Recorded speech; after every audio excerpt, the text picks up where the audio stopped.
이슈화합 시간입니다. 김지호 민주당 경기도당 대변인, 장미 변호사 두 분 함께합니다. 네, 안녕하십니까? 안녕하세요. 자, 오늘은 요 얘기 먼저 해봐야 될 것 같습니다. 어제 속보로 떴죠. 민주당 이재명 후보의 공직선거법 위반 사건 대법원 선고 내일이면 내일 오후 3시에 선고 결정이 났습니다. 엄청 빨라요. 시작 빠르죠. 끝까지 빠른 상황인데 어떻게 봐야 됩니까? 김지호 대변인. 일단 네. 대법원에서 표면적으로는 633 네. 재판 지연을 막겠다. 뭐 조희대 대법관이 그러한 이야기도 많이 했고 재판 지연을 막기 위해서 신속하게 재판을 내리겠다. 뭐 이러한 게 표면적인 이유인데 제 생각으로는 대법원이 이번 대선 국면에 뭔가 좀 존재감을 보여주고 싶었던 게 아닌가. 존재감. 예. 그리고 어찌 됐든 지금 헌법재판소의 윤석열 내란숙의 피의자 탄핵 심판이 굉장히 전 국민적인 화제로 부각되면서 헌법재판관들에 대한 존재감 자체가 굉장히 부각되지 않았습니까? 네. 이런 모습들을 보고 대법원도 이해질 수 없다. 이런 어떤 법관들이 자기 정치를 하고 있는 게 아닌가. 정치다는 거죠. 전 그런 의심이 듭니다. 한편으로는. 예, 지금 왜냐하면은 저희는 지금 사법의 시간이 아니라 정치의 시간, 대선의 시간을 보내고 있습니다. 어쩌면 주권자의 시간, 국민의 시간이에요. 그럼요. 지금은. 국민의 네. 삶을 위해서 어떤 공약과 어떤 정치인이 활동하는지 논의해야 할 시간에 아니 뭐 기억이 안 나고 저기 뭐야, 응?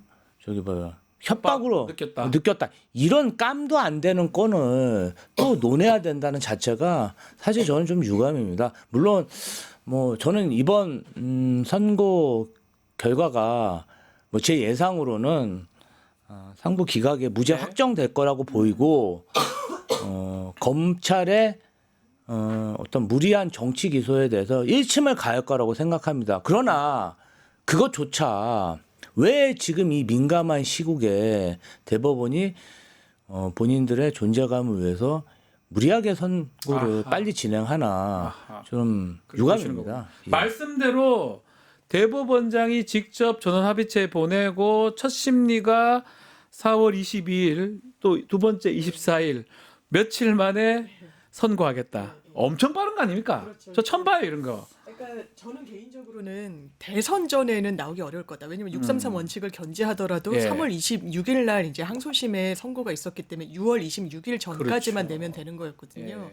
근데 많은 분들이 대법원의 의지를 좀 피력을 하니까 대선 전에 나오지 않겠느냐라는 전망까지는 있었지만 후보 등록일인 5월 11일 전에 나올 거라고까지는 예측하셨던 분들이 그러니까요. 많지는 않았던 것 같아요. 엄청 근데 제가 빨랐어요. 우연한 기회에 이제 법원에 계속 오래 계시다가 이제 변호사 개업 최근에 하신 분이 이게 5월 달에 5월 초에 나오면 이게 이 속보가 뜨기 전이었어요. 네. 이거는 거의 자기 가물은 100% 상고 기각인데 이거 국민의힘에서는 뭐 대비해야 되는 거 아니냐 뭐 이런 취지의 말씀을 하시는데 예. 전 대단히 좀 공감이 되는 게 일단 633 원칙이라는 게 법문에 보면 공직선거법에 반드시 이렇게 하여야 한다라고 돼 있어요. 근데 반드시란 부사가 들어가는 경우가 드문데 이게 입법론적으로 추후에 들어간 거라고 하더라고요. 네. 이제 하여야 한다 그 뒤에 들어간 거라고 하는데 일단 그 법문에 대단히 그대로 적용을 해야 된다라는 그 의지가 뭐 법관마다 좀 다를 수 있죠. 이거 좀 네. 유동적으로 해석하는 사람들도 있을 수 있는데 조희대 대법원장한테는 좀 크다는 거고 그렇다면 어쨌든 빨리 해야 되는데 그럼 그 시점을 언제로 할 것인가. 만약에 그렇다면 후보 등록일 전에 정치적인 어떤 변수를 좀 통제하는 게 낫겠다라는 정무적 고려는 전 있었을 거라고 보고 예. 다만 그러면 결론을 예측해 볼 때 너무 빠르다는 게 하나의 신호일 수 있죠. 이 흐름을 읽는데 기본적으로 원심을 보는 거예요. 원심이란 건 항소심의 결론을 들여다보는 겁니다. 1, 2심 같이 보는 게 아니라. 그럼 원심을 변경하거나 파기하거나 잘못됐다고 판단하려면 당연하지만 시간이 걸리는 게 매우 많이 걸릴 수순이에요. 수밖에 없어요. 그런데 이렇게 빨리 종결이 된다는 건 대법원의 전원합의체에서도 이견은 크게 없었다라는 거. 그러면 그 이견이 어느 쪽으로 없을 것인가. 아니 원심을 확정해야 되겠다라고 보는 게 전 합리적인 해석인 것 같습니다. 두 번인데 한 번 평의하고 두 번째 그냥 결정이 났대요. 예. 한 번 심리 서로 12 재판 대법관이 얘기를 좀 하고 결국 두 번째 24일 날 평의에서 결론을 냈다고 하는데 그렇다면 이거를 만약에 뭐 일각에 파기 자판 얘기하는 사람도 있고 파기 환송 얘기하고 있는데 이 많은 쟁점들 아니면 이 많은 판결문 100여 페이지 2심 판결문 거기서 쟁점을 찾아가지고 그것을 논의할 수 있는 시간적 여유가 있었을까요? 그러니까 한마디로 네. 대법관들 사이에 이견이 없었다는 거잖아요. 이견이 없었다는 이견이 거야. 없었을 것 같아요. 예, 이견이 없으니까 이렇게 빨리 판결이 나온 것 같은데, 자 만약에 그 고등법원에서 나온 판결을 뒤집을 네. 그런 판결을 내릴 거라면 이견이 없었겠습니까? 지금 뭐 말을 하는 뭐 좀 국민의힘에서 희망회로 하는 뭐 파기 자판이라든지 뭐 저기 파기 환송. 환송이라든지 이런 것들이 실제로 이루어지면요. 사실상 선거 개입입니다. 사법부의 선거 개입이에요. 지금 나라가 얼마나 혼란스러워지겠어요. 이 부분에 대해서 대법관들이 이견이 없을 수가 있을까요? 저는 무죄 확신하지만 근데 이조차도 사법부가 정치에 개입하려는 그런 시도기 때문에 안 된다. 예, 전 유감으로 생각하고 조희대 대법관이 12.3 내란 사태 때 어떠한 입장을 냈습니까?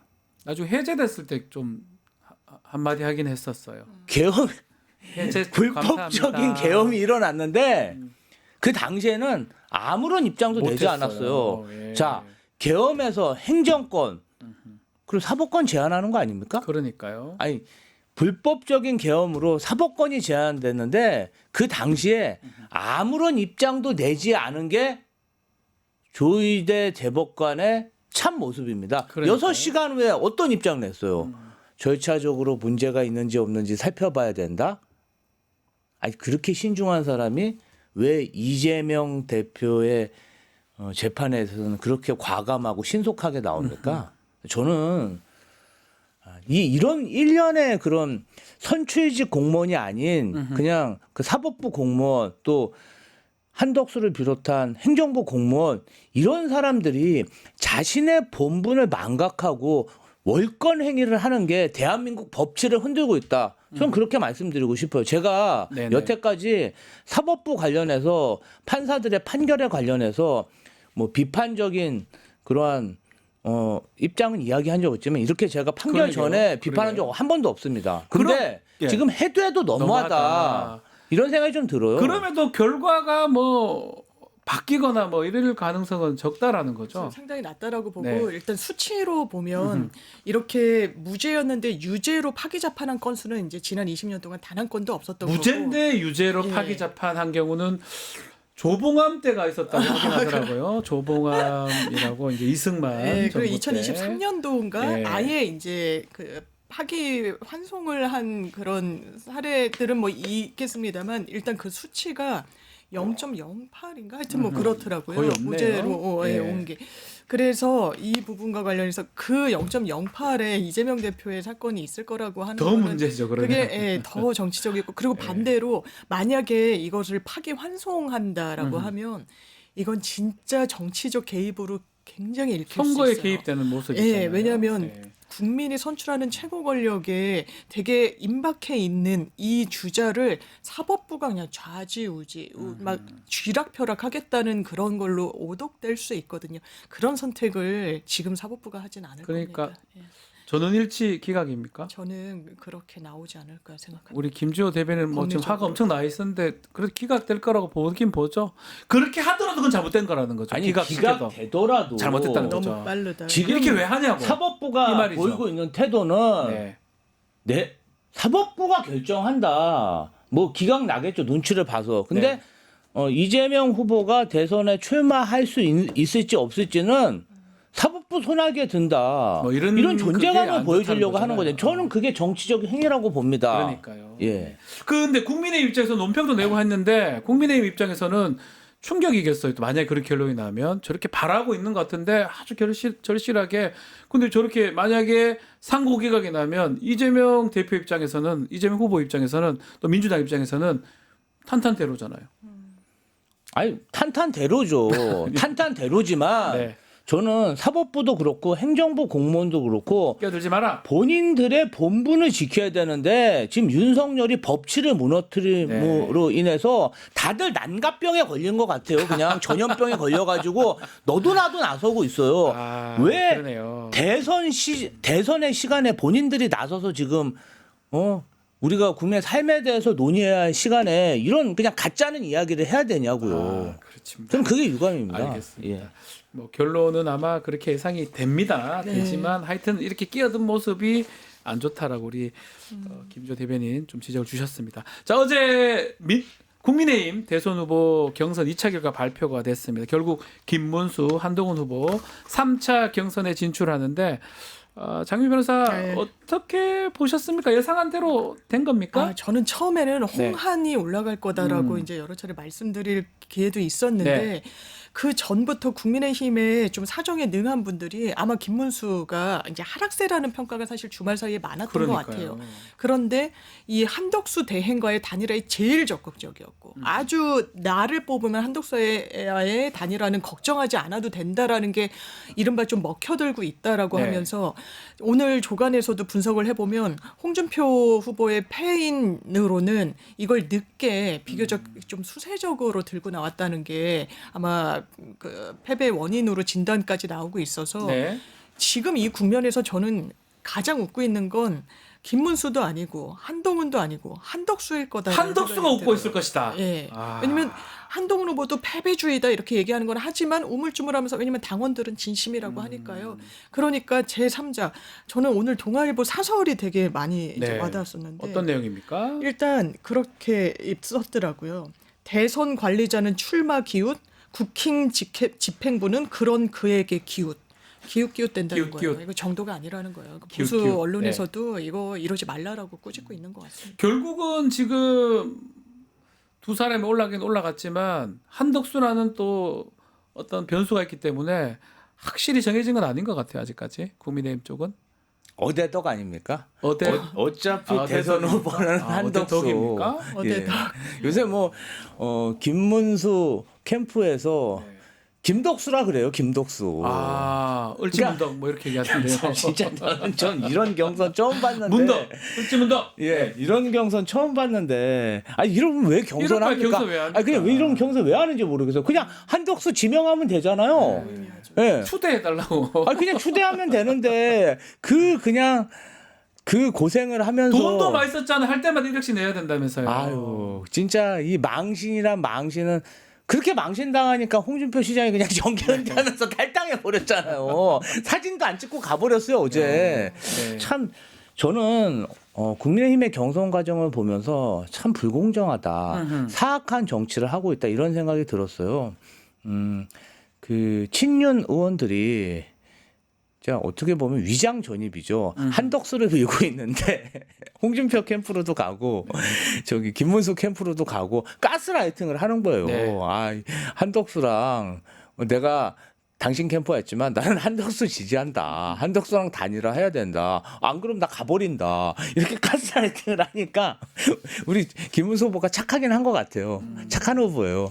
그러니까 김덕수 이야기하고 다니는 거 아니겠습니까? 지금 말한 것처럼 홍준표 후보 결국은 떨어졌는데 아유 뭐 떨어지자 말자 정계 은퇴 탈당 다 해버렸어요. 그렇죠. 저는 정계 은퇴는 시사하기도 했고 본인 예. 이제 SNS를 통해서 그날 정계 은퇴 공식 선언하기 전부터 이제 언론에서는 아마 이제 정치 일선에서 물러날 거다라고 예. 했는데 전 탈당까지 할 줄은 몰랐거든요. 탈당한 거는 좀 큰 거 아닌가요? 대단히 당에 서운하다는 신호인 것 같아요. 뭐가 서운할 것인가? 일단 정치 30년의 여정을 마무리하는 데 있어서 네. 가장 각인되는 건 한동훈 후보와의 그 설전.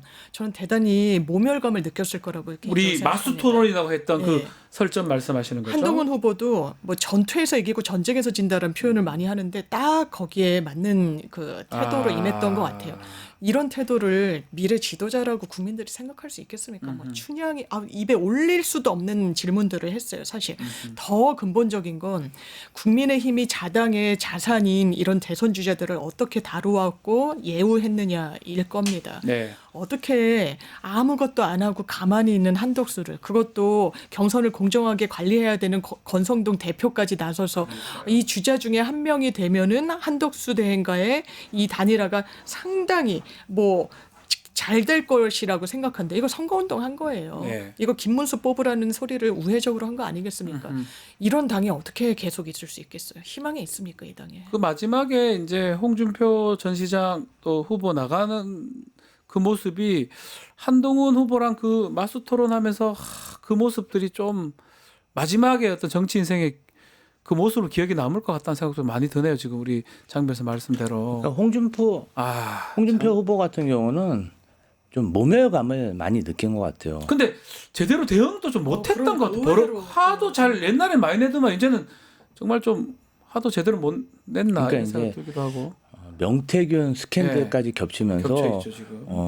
어떤 선거 과정에 있어서의 멘탈이 많이 깨진 걸로 그렇게 보인다. 보이고 한동훈 후보가 사실은 굉장히 깐족되면서 공격을 많이 했잖아요. 그런 것에서 좀 자괴감을 많이 느낀 것 같아요. 그래서 탈당까지. 그리고 이제 보이지 않게 친윤 의원들이 뭐 한덕수와의 단일화를 끊임없이 요구하고 그다음에 당 지도부는 그래도 홍준표 후보가 원로인데 정말 이상한 경선 룰을 만들어서 후보들을 정말 이렇게 부각시키는 게 아니라 그냥 후보들의 인격을 뭐라 그럴까요? 완전히 그냥 무참하게 말살하는 그런 경선을 하다 보니까 그러니까 희롱당하는 경선을 하고 있다 보니까 자괴감이 많이 든 게 아닌가 이런 생각이 좀 듭니다. 안철수 후보도 어제 브리핑을 하는데 종이를 무조건 들고 있었는데 정권 교체를 자기가 시키겠다 이런 식으로 또 발언이 조금 이번에 좀 발언이 어눌한 거 아니냐라고 그 얘기도 있었거든요. 발음 논란이 이제 출연할 예. 때마다 조금 불거지는 것 같고, 이제 대선 주자의 어떤 명료한 메시지를 내는데 조금 능숙하지 못한 거 아니냐라는 이야기가 그렇죠. 토론 과정에서 상당히 많았던 것 같고, 그래서 토론회에 상대방으로 지목되는 횟수도 가장 적었고, 제일 적었죠. 그러니까 장외전에서 뭐 그건 전 잘했다고 생각해요. 이준석 그 후보와 어쨌든 AI와 관련해서 본인들의 이 겹치는 과학자, 미래, 먹거리 이런 부분과 관련해서 한 건 좋았지만 대선 주자로서의 뭐 확장성이나 가능성, 그러니까 이제는 프로 참여러, 뭐 프로 출마러라는 출마러. 약간의 조롱 섞인 별칭까지 그래요? 생긴 것 같습니다. 알겠습니다. 그 안철수 후보 같은 경우는 전 처음에 좀 연습을 못했나 준비를 못했나 이렇게 의심했는데 이재명 후보의 이름 이름도 기억을 못하는 거 보니까 과거에 한번 자택에서 뭐 그런 얘기 했었죠. 병원에 갔다 그런 의혹이 제기된 적이 있어요. 뭐 긴급으로. 그러다 보니까 건강상에 조금 문제가 있는 게 아닌가. 그래서 안철수 후보가 물론 정치도 좋고 대선도 좋은데 이번 기회에 좀 건강을 잘 챙기셨으면 좋겠다. 마음이 좀 안타깝더라고요. 그렇죠. 그런 생각이 듭니다. 자, 지금 계속 얘기하지만 이게 경선인데 이게 본선도 아니에요. 아직까지 남아 있는 게 한덕수 대행인데 단일화 여부. 요거 관련해서 권성동 원내대표가 이런 얘기를 했습니다. 단일화 과정을 통해서 많은 관심을 받고 더 큰 집을 지으면 선거 승리의 밑거름이 될 것이다.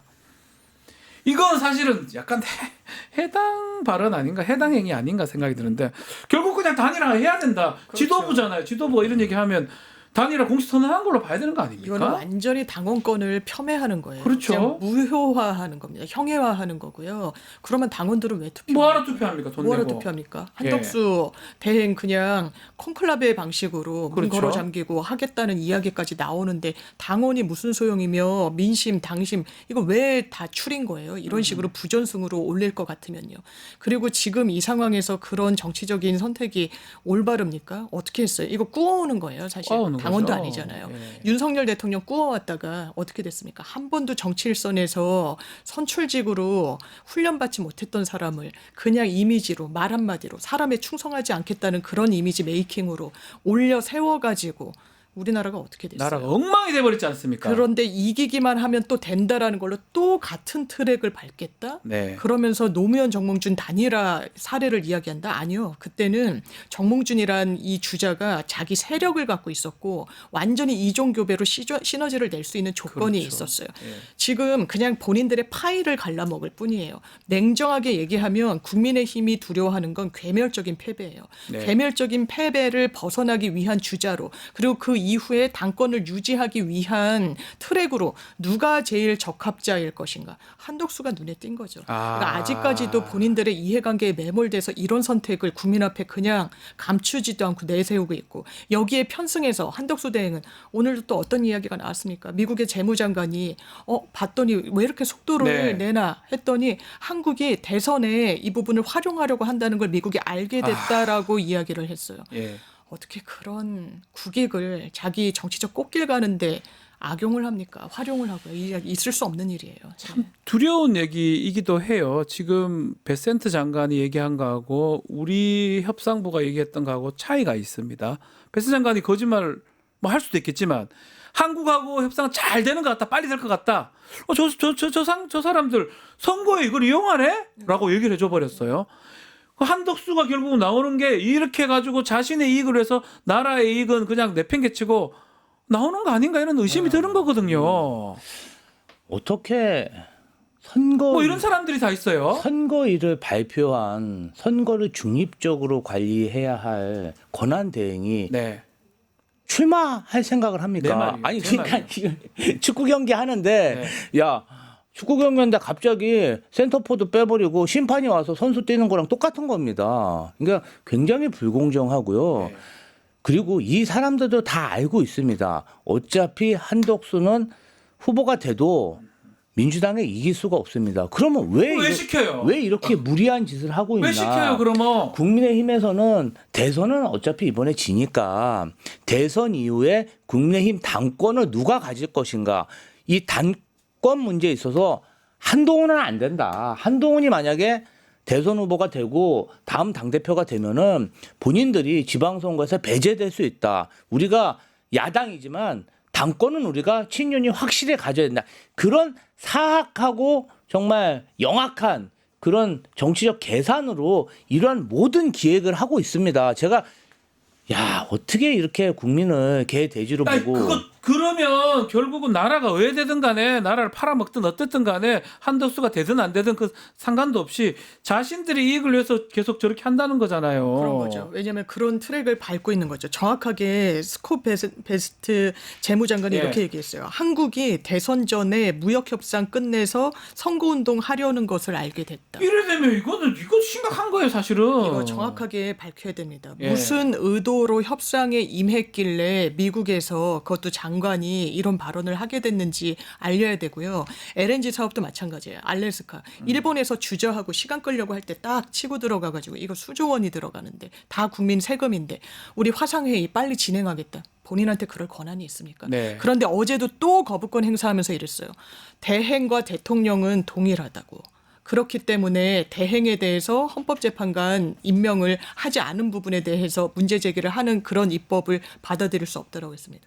이런 사람은 대통령이 돼서는 안 된다라고. 대통령도 그렇지만 대행도 그렇고 후보로 나와서는 절대로 안 되는 사람이 지금 계속 후보로 나온다고 보수 신문에서도 명분이 있냐 한덕수 대행의 출마 그 지적을 하는데 명분이 있나요? 아니 그러니까 어제 뭔데요 자기가? 제가 어제 보수 언론 사설을 좀 읽어봤는데 예. 다 짠 듯이 그걸 물어보더 한덕수 권한대행 출마의 왜 명분이 나오냐? 명분 뭐냐? 있냐? 제시해라. 아니, 보수 언론에서도 한덕수 권한대행이 출마하는 것에 대해서 아니 어떤 명분으로 출마를 하려고 하나? 아니 사실은 권한대행 심판이 선수로 뛰려면 대단한 명분이 필요한 거 아닙니까? 네. 명분을 못 찾는 거예요. 그냥 본인들이 명분이라고 우기면 국민들이 이해해야 됩니까? 아니죠. 저는 이게 정말 윤석열 내란 잔당들의 그 참 모습. 정말 이 윤석열이 대한민국 시스템을 붕괴시키고 그 공직자들의 그런 어떠한 그 공직 공직자다운 그런 정신을 완전히 파괴시키는 그런 아주 나쁜 선례라고 생각합니다. 자, 상상도 하지 못하는 일들을 그냥 마구 저지르고 있어요. 그냥 상식적으로 말이 안 되지 않습니까? 말이 안 되죠. 근데 막 저질러요. 말이 안 대한민국 국민들이나 사법부가 한덕수 탄핵 기각할 때 그래도 이제 뭐 어느 정도 그래도 공직생활 오래 했고 연세도 지긋하시니 저 사람이 무슨 욕심이 있겠냐. 마지막 공직생활을 잘 마무리할 수 있도록 그래 다시 기회를 준 거 아닙니까? 그런 선의를 어떻게 이렇게 악용할 수 있습니까? 그러니까 그 옆에서 바람을 넣더라도 뭐 나이도 많고 공직을 오랫동안 국가 녹을 먹은 사람이잖아요. 그런 거라면 자기 스스로 되돌아보고 통상도 잘하는지 못하는지 모르지만 지금 엉망을 해놓은 거잖아요. 결국은 그래 보이죠. 그 자기 이익으로 지금 하려고 선거에 이용하려고 하는 게 미국한테 걸린 거잖아요. 그렇죠. 미국 이용하기 좋은 거고. 네. 그러니까 조금이라도 저렇게 나이 먹고 자기보다는 국가를 조금이라도 생각할 것 같으면 이런 행동 안 하는 거 그래 보이지 아닙니까? 않아요. 왜 그러면 외신 인터뷰를 계속 많이 했잖아요. 네. 본인의 대선 행보 중에 그게 하나였는데 이를테면 그런 식의 워딩을 하는 거예요.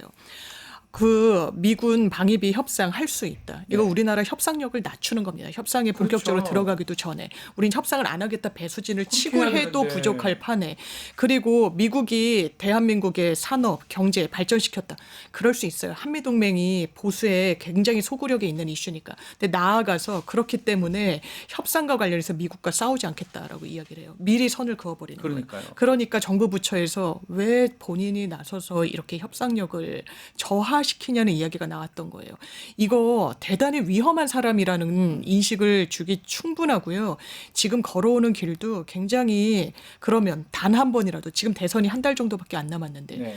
국민들이 한덕수의 육성으로 왜 대통령이 한덕수가 돼야 되는지, 왜 출마하는지, 왜 자기가 나오게 됐는지 한마디라도 들어본 적 있습니까? 없어요. 그런데 본인을 찍어달라고요? 본인을 선택하라고요? 미국 통상 전문가기 때문에 아니요. 마늘 협상 중국과 했을 때 2000년대에 그거를 딱 숨겨가지고 제대로 그 협상 내용 알리지 않아가지고 불명예 퇴진한 적이 있습니다. 경질됐잖아요. 예, 경질됐었습니다. 그런 부분과 관련해서 통상 전문가로서의 메리트는 지금 이 시기에 뭔 있습니까? 전문가입니까 저게? 동의하기 어렵습니다. 저는 좀 덧붙이고 싶은 게 네. 한덕수 권한대행이 뭔가 석연치 않은 이유, 말 못할 사정이 있는 게 아닌가. 그러면 정치권에 있어서 말 못할 사정은요, 네. 뭐니? 돈. 이권이에요. 자, 그러면 한덕수 권한대행이 국민을 대리하지 않고 누구를 대리하고 있나? 사실은 그 유명한 법무법인에서 전관 예우 받았던 거 사실 아닙니까? 법인카드만 쓰고. 아니 저는요 이거는 일종의 매국행위라고 봐요. 왜 국민을 권한대행이 누구를 권한대행하고 있냐? 그 각계무샤 정말 종이 뭐 인형처럼 그림자 예. 인형처럼 누군가가 이 사람을 조정하고 있는 게 아니라 이런 아니냐. 의혹까지 제기되고 있습니다. 저는 차제에 이러한 어떤 공직자의 뒤에서 전관 예우를 하면서 로비스트로 뭐 이렇게 압력을 얻고 있는 세력들이 있는지 없는지 이것조차도 저는 수사가 돼야 된다고 봅니다. 저는 이게 너무 유감스럽고요. 어쨌든 70년간 이어온 대한민국의 법치를 이렇게까지 무너뜨리는 불온한 세력에 대해서는 발본색원해야 된다 이렇게 생각합니다. 그게 예. 국민의힘이 함께하고 있다는 게 참 놀랍습니다. 민주당 얘기도 짧게 조금 짚어보겠습니다. 이재명 후보 선거대책이 오늘 출범을 하는데 많은 분들이 벌써 나왔어요. 윤여준 전 장관 그리고 광금실 전 장관 얘기도 나오고요. 인사들이 뭐 이렇게 두루 보수 진보 뭐 구별 없다 이런 얘기도 있는 것 같습니다. 일단 광폭 행보를 하는 네. 거고 일단 선대위에 어떤 분들이 합류하는지가 사실 어떤 길을 걸어가겠는지의 상징적인 좀 징표가 되는 거 아니겠습니까? 네. 윤여준 전 장관은 보수의 책사라고 불렸던 분이에요. 보수 진영 인사고 왜 그렇게 할 수밖에 없느냐? 지금 건전한 보수, 건강한 보수, 합리 보수가 표류하고 있거든요. 네. 국민의힘이 극으로 가면서 거기에 도저히 결합할 수 없는 겁니다. 이 대선 국면에서. 그럼 그런 분들을 누가 안아야 되느냐? 정치적 공간을 넓게 쓰고 있는 민주당이 그러면 중도 보수를 표방했고 그런 거에 부합하고 지금 내란을 종식하는 부분과 관련해서 의견을 같이 하는 분들을 같이 안 걸을 이유가 없는 겁니다. 그런 측면에서 이런 행보는 국민들께서 당연히 긍정적으로 평가하실 거라고 생각합니다. 김상욱 의원도 영입 가능하다. 그리고 우리 뭐 변호사 중에 신인규 변호사, 장성철 소장 뭐 등등 얘기가 나오는데 맞습니까? 근데 그분들은 확인해보면 전화 받은 적 없다 하긴 하던데요. 예. 뭐 장성철 소장 같은 경우는 조금 제의는 있었던 것 같아요. 있었는데 뭐 본인이 방송 활동한다고 고사한 것 같고 지금 이석현 전 법제처장도 지금 이렇게 합류하고 이현재 전 금감원장도 합류하기로 했고, 야 빅텐트는 여기가 빅텐트 민주당에서 빅텐트를 치고 다 있어요. 모여있어요, 예, 지금 다 용광로 선대위를 구성하고 있는데 저는 사실 그렇습니다. 우리가 촛불혁명으로 이룬 우리 지난 민주정부가 정권 재창출을 못했는데 왜 못했냐. 물론 이제 민주당 주요 인사 이재명 후보 그다음에 뭐 그때 있었던 참모들의 잘못도 있지만 민주정부에서 촛불혁명으로 다수의 국민들이 참여한 그러한 정권 교체였는데 권력을 너무 독점한 게 아니었나 그런 비판도 있어요. 그러면 그러니까요. 빛의 혁명으로 이번에 민주정부 이재명 정부가 탄생한다면 연합 정치를 해야 된다. 네. 권력을 나눠서 정말 국민의 삶을 위해서 대동단결해야 되지 않냐. 그리고 지금의 시대 정신이 그렇습니다. 윤석열 자기하고 생각이 좀 다르면 카르텔, 적폐 이렇게 해가지고 그냥 검찰 동원해서 정말 압박하는 그런 정치를 했잖아요. 네. 근데 이재명은 얼마나 다른 모습을 보여주고 있어요. 대화하고 설득하고 타협하고 협치하고 연합 정치하고 저는 이재명 후보가 그러한 연합 정치라고 협치를 해서 국민의 삶을 개선할 적임자라고 생각합니다. 알겠습니다. 자, 오늘 이슈합은 여기서 마무리하겠습니다. 두 분 말씀 감사합니다. 감사합니다. 고맙습니다. 유튜브 구독하고 실시간 채팅과 댓글을 남기시면 매일매일 7천 TTCO를 드립니다. 참여 방법은 통통물 어플을 다운로드하고 회원가입과 로그인을 해주세요. 마이페이지에서 나의 회원 고유 번호를 복사해주세요. 유튜브 구독 후 실시간 채팅이나 댓글창에 고유 번호를 한 번만 입력하면 준비 끝! 지금 유튜브 채팅과 댓글 쓰기 참여하고 실천 TTCO 받아가세요.